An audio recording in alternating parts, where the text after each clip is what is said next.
काको के बढ़ौना में शिक्षक के घर भीषण चोरी, लाखों रुपए का सामान किया गायब। दरअसल मामला काको थाना क्षेत्र के भेलावर ओपी अंतर्गत बढ़ौना गांव का है, जहां शिक्षक निरंजन कुमार के घर चोरों द्वारा बीते रात्रि भीषण चोरी की वारदात को अंजाम दिया गया है। चोर मेन गेट का ताला तोड़कर घर में रखे जेवरात समेत करीब 3 लाख रुपए मूल्य का सामान को चुरा लिया है। इस संदर्भ में ग्रामीणों की सूचना पर मामले की सूचना पुलिस को दी गई है।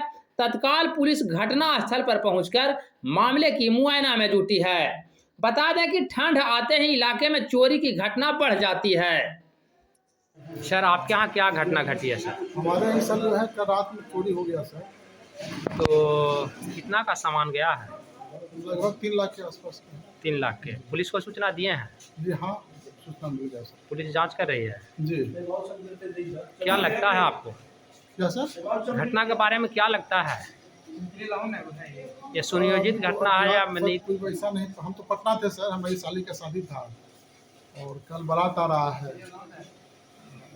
भतवान था, सूचना हमको मिला तो हम आ गए। तो घर में कोई सदस्य नहीं थे? ना कोई नहीं, ताला लगा रहता है। क्या नाम हुआ आपका? हमारा निरंजन कुमार नाम है और बहौने हाई स्कूल में हम टीचर हैं। तो ये घटना की जानकारी आपको कैसे पता चला? ग्रामीण के द्वारा पता चला। घोसी से जनसंवाद खबर के लिए पंकज शर्मा। ठीक है सर, ओके।